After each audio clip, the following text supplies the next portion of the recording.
Hey guys, welcome back to Two Brothers Off Script. I'm Jerry. I'm Ryan. And This is episode 20. 20, yes. When we first sat in Denny's, well, not the first time we ever sat in Denny's, but when we first sat in Denny's and thought about doing this show, we had originally agreed that we would do 20 episodes. And see how we like it. See how we like it. How do you like it? Well, there is a lot of work in doing no work for shooting home video or shooting a semi-professional YouTube channel. It seems like every week, we have new ideas on how things can work out and what we can do to be better, and trying to go off of other people's advice and really, bring a product in a sense, that kind of shows, that we're actually trying to do something here. And I think that it works, and I'd like to keep doing it, but I think we got some ideas as other things that we want to do in the same vein. So we'll probably do that, and then we'll see how things go. But yeah, this week we got some stuff to talk about that's going to be maybe good, maybe bad.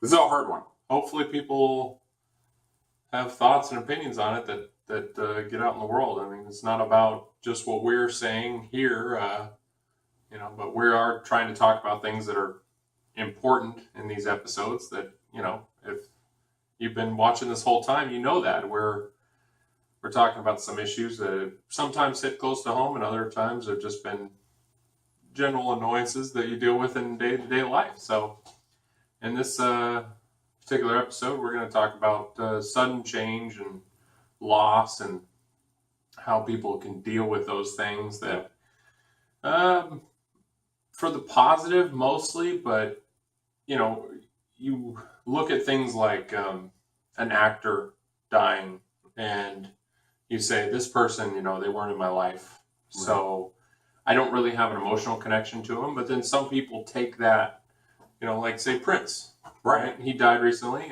Michael Jackson. A while ago, but all in the same thing is these celebrities, these names that we grew up knowing, at least we did anyways. I wasn't exactly a fan of Prince, so there wasn't any sort of attachment there. But I heard about this for the last few months now.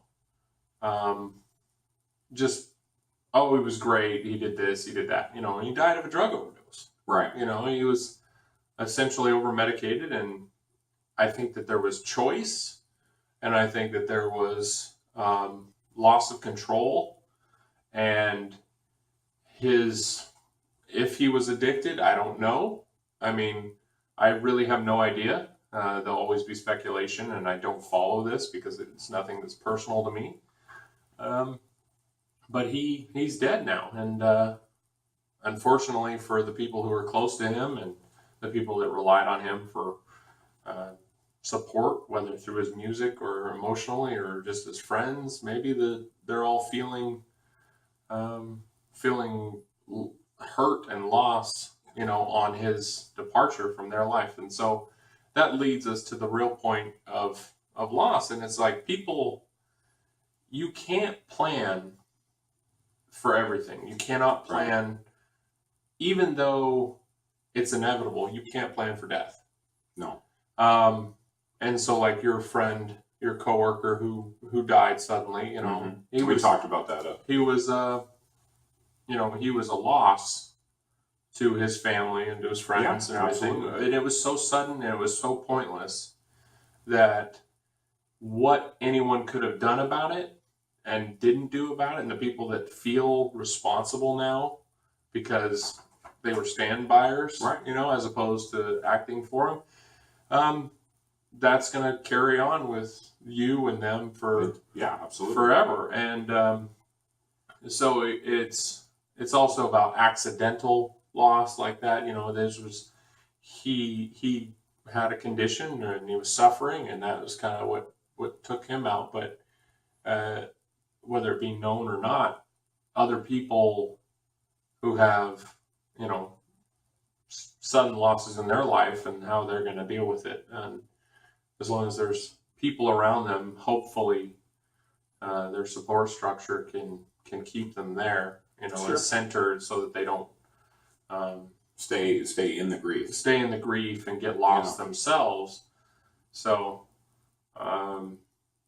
yeah, It's tough. it's tough. So I really like I resonate with this topic because it's something that I end up talking to a lot of people about. You know, I know that we tend to make the jokes. We tend to make a lot of jokes about stuff, but this is one of those topics that really it hits home for all of us in some way, right? So if maybe you've never lost someone that you're close to in your life, but you've had a breakup, or you've had a pet, die, or you've had, like, these are all situations, and we all grieve for those losses in different ways, but the actual process of grief, I really believe, is the same for everyone. I don't think everyone's grief is the same magnitude. I don't think everyone's loss is the same magnitude. It is, though, in some ways. My perspective, and I always say this, is my pain is as great as your pain. No matter what the situation is. If I feel pain, physical or emotional pain, and then someone else tells me, "Oh yeah, I know what that's like," the main response is always to say, "No, you don't." But if you get a splinter and I break a toe, I mean, you might be able to deal with it, but it hurts. Right. And I'm dealing with a broken toe, and I say, "Man, this hurts a lot." And you're like, "Yeah, I got a splinter."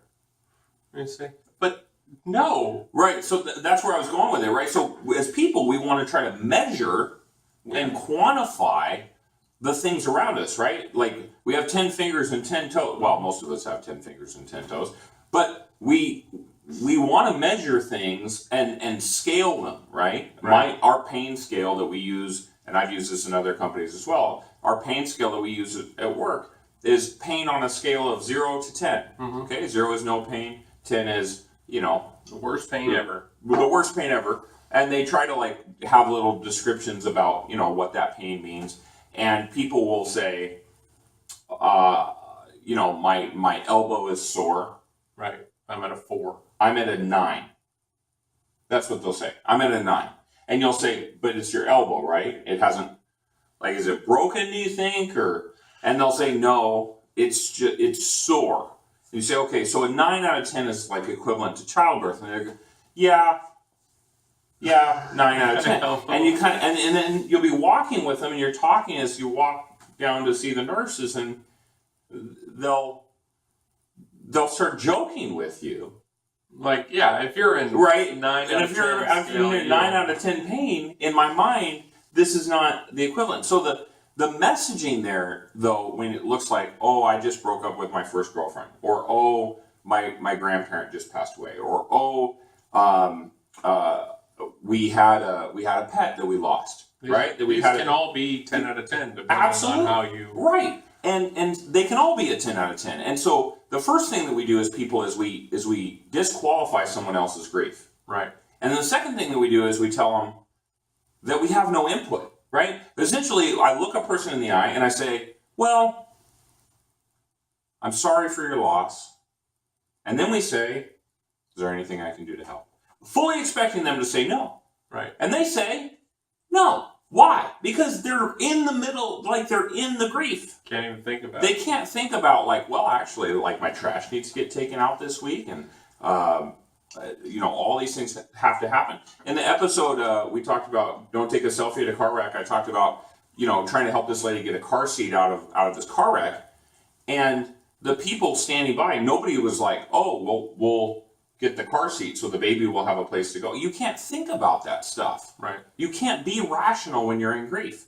So when you're in the grief, then you feel like it'll never go away. Right? It'll never get better.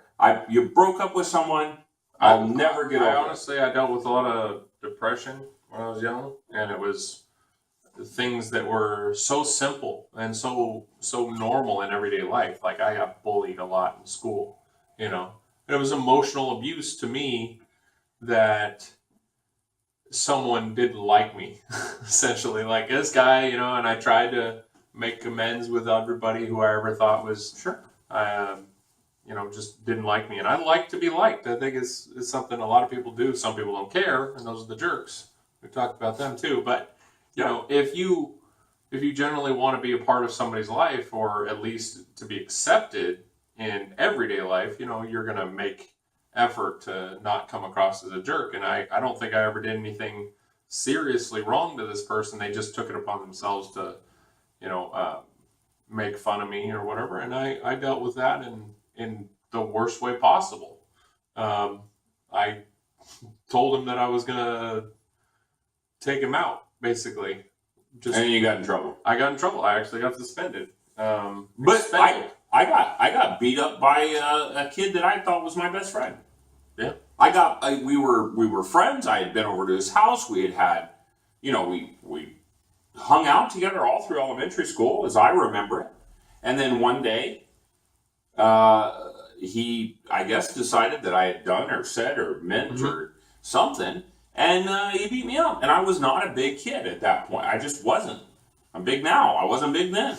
And I got beat up, and I got suspended, not expelled, suspended for having gotten beat up. And it didn't just happen one time. It happened like 3 different times. And by like the 3rd time, I was done. I remember telling my parents I was not going to go back to school. I just wasn't going to. I refused. You can take me there and I'll leave, is what I said. I don't care if I get in trouble. I don't care if I get a consequence. I'm done going to school. Because I was so distraught over this situation that I was in that I had no power in, and I felt like I was just stuck. And so, like, when we disqualify other people's grief, we are perpetuating the amount of time that they're going to stay in grief. I believe firmly now, and I will say for myself, without going into a lot of detail, I've suffered, not suffered, but I feel like I've been through a lot of personal loss. A lot of people that I know have passed away. Some peacefully, others not peacefully. And in that process of having lost people, having gone through breakups and having lost pets and having lost jobs, I feel like I've gone through this grief process and know that the only way that you get out of grief is by having one good hour. One. You have one good hour. You determine, you set your mind that you will have a good hour. And then when you, whatever it is, if it's a week later, if it's 2 weeks later, whatever it is, you'll have that good hour. And you choose not to feel guilty about it. Because a lot of times when you're in grief, especially if you've lost someone that's close to you, right? Or if you've gone through a breakup, you have a good hour and now you feel guilty, right?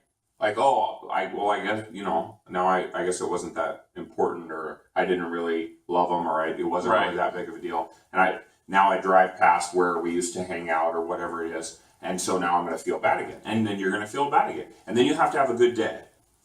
And then you have to have a good week. And you have to be determined that you're going to have a good something in your life. And eventually, 6 months goes by, it starts to fade, and then you have a couple of months where it's faded, and then the anniversary of the loss is coming up. And then it comes back. It comes back goes up, away quicker. but it goes away quicker the next time, and you choose to have a good day. And that's the only way that I think that we can deal with loss in our lives, is to choose to have a good day. Because it's not going to come. If you see, we've all seen people, I mean, we know them as part of our lives, who go into grief and then they live in it.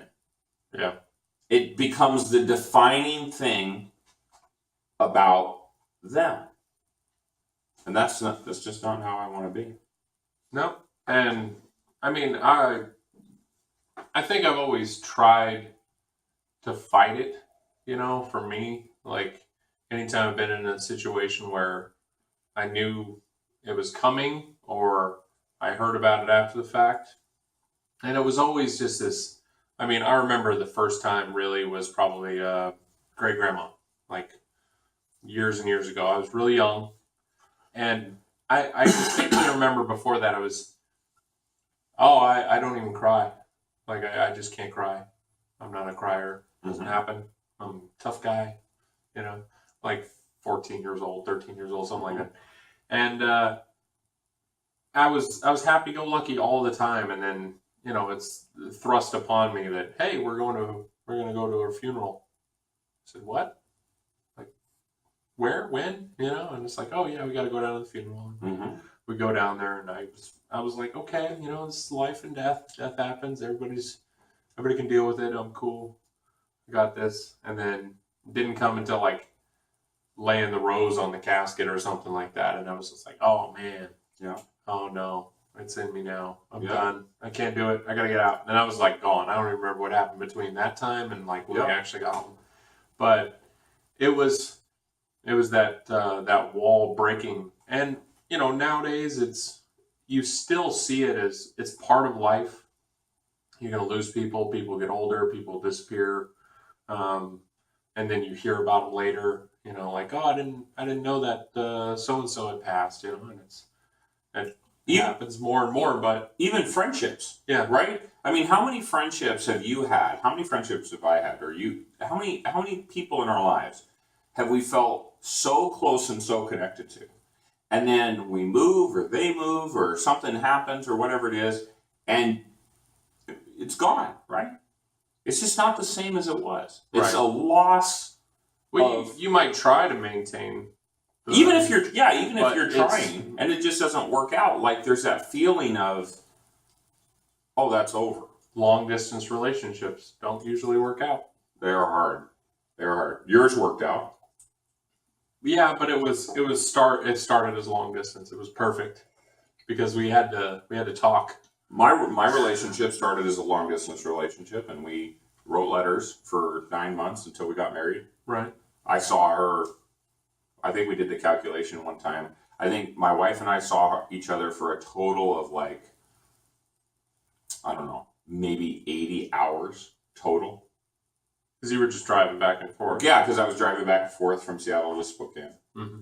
And like that was it. In a 9-month period, we saw each other for a grand total of 80 hours. I think we went on maybe 2 dates, actual dates, by ourselves. Mm-hmm. And the rest of it was all just letters and, That's when choices. It's like you had to make communication the first part, and so it comes down to like you get to know the person. Like if you respond to a text message, like the very first text message with like the first thought that comes out of your head, you're probably saying the wrong thing. So True. taking the time to write a letter and send an email or whatever it is, and then you can really space that out over a period of time where you can like lay things in together. Oh, you remember that time that I told you that thing? And it's just this, I'm able to really, ice the cake. I can kind of get it nice and clean before I write happy birthday on it, and then I can send it off instead of just throwing a lob on there and like, all right, here you go, eat it. It's all going to taste the same, right?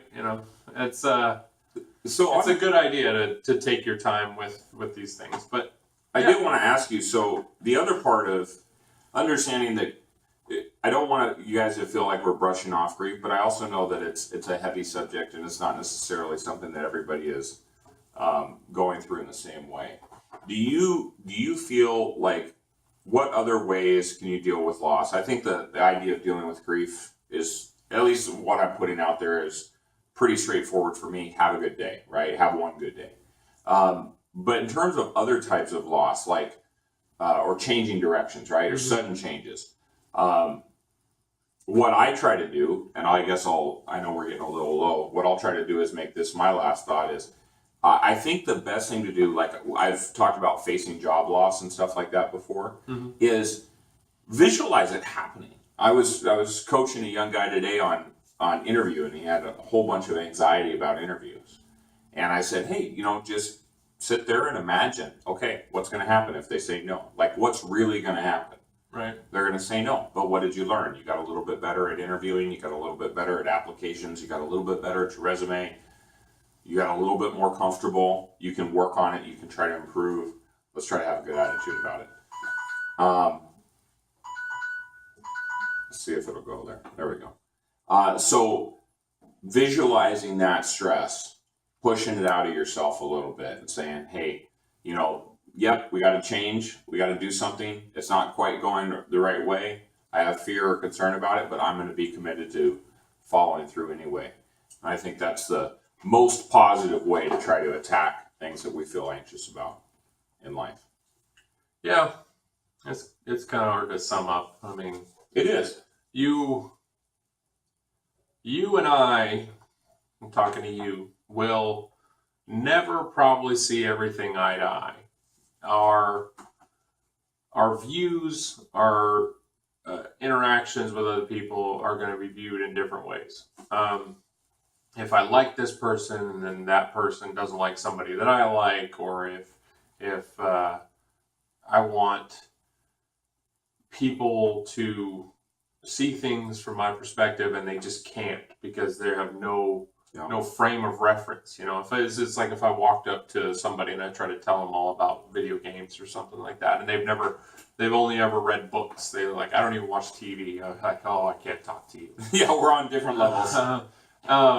But their perspective is that the thing that they're doing is perfect. It works out. There's no reason to do anything different.